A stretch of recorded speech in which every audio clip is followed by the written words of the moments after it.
Salam dalam kasih Kristus untuk seluruh jemaat dan simpatisan GKI Kediri dimanapun Bapak Ibu Saudara berada.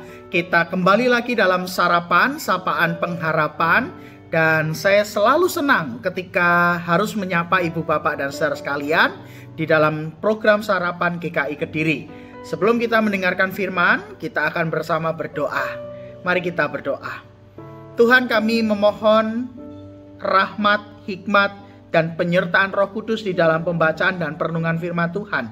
Sehingga ketika kami bersama akan membaca dan merenungkan firman-Mu, hidup kami semakin diperlengkapi sehingga selaras dengan apa yang Tuhan kehendaki. Bersabdalah ya Tuhan, karena kami siap untuk mendengar. Di dalam nama Tuhan Yesus kami berdoa, amin. Bapak Ibu, sarapan kita pagi ini kita akan merenungkan tema dosa pengabaian. Diambil dari bacaan Yehezkiel pasal 33 ayat 7 sampai yang ke-8.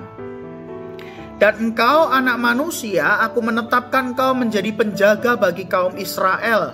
Bila mana engkau mendengar sesuatu firman daripadaku, peringatkanlah mereka demi namaku. Kalau aku berfirman kepada orang jahat, hai orang jahat, engkau pasti mati. Dan engkau tidak berkata apa-apa untuk memperingatkan orang jahat itu supaya bertobat dari hidupnya, orang jahat itu akan mati dalam kesalahannya, tetapi aku akan menuntut pertanggungan jawab atas nyawanya daripadamu. Terpujilah nama Tuhan. Urusan tegur menegur ada situasi yang biasa dialami oleh setiap kita. Situasi di mana kita lelah karena orang yang ditegur tidak kunjung bertobat, dan kita abai karena menganggap bahwa orang jatuh dalam dosa sebagai kebodohan diri sendiri. Bapak dan Saudara pasti pernah ada dalam situasi tersebut. Berulang kali berusaha menegur dan mengingatkan, berulang kali juga sesama kita bertobat, tapi kemudian kumat. Nah, melihat pola yang sama berulang, kesabaran kita itu terbatas. Endingnya kita akan berkata, wis mbuh sakarepmu tanggungan dewe, aku gak melu-melu. Meski hati kita gundah gulana sebenarnya melihat saudara yang berbuat dosa, tapi apa daya, kita tidak bisa berbuat apa-apa. Di tengah situasi itu bacaan kita mengingatkan hakikat dan tugas panggilan penggembalaan yang dipercayakan kepada Yehezkiel maupun juga setiap kita. Sebagai nabi, Yehezkiel diutus di tengah bangsa yang tegar tengkuk dan bebal, sehingga tidak mudah baginya untuk menjalankan peran sebagai penjaga umat. Terkait peran itu, tugas Yehezkiel jelas, menegur dan mengingatkan mereka yang berbuat jahat agar berbalik ke jalan Allah. Itulah mengapa muncul peringatan.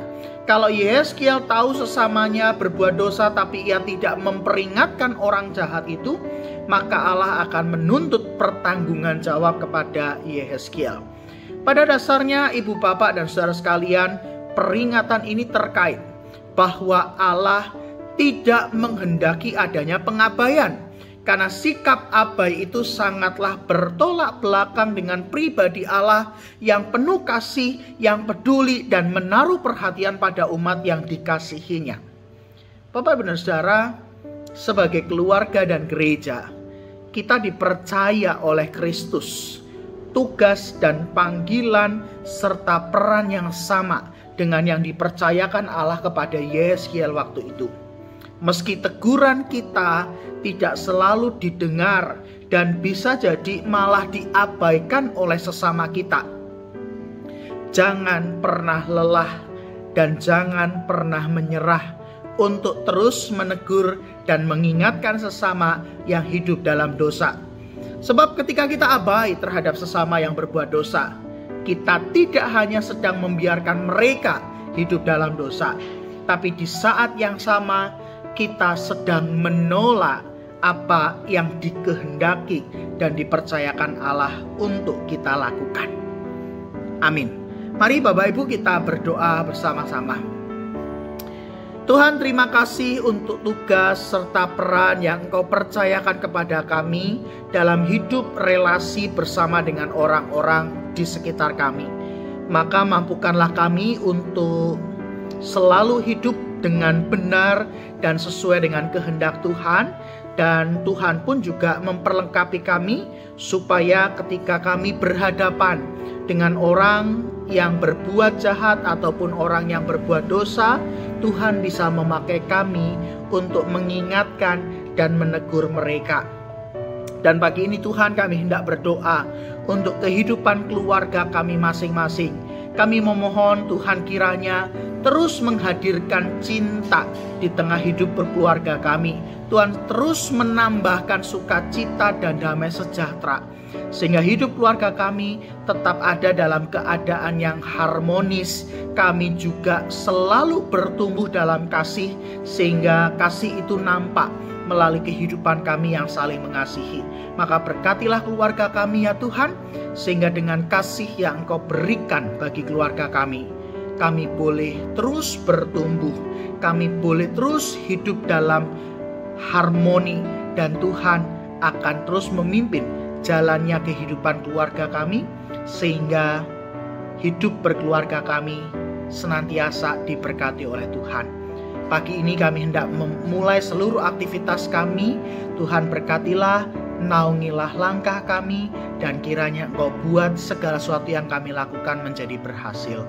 Terpujilah nama-Mu Tuhan, demi Kristus kami berdoa dan memohon. Amin.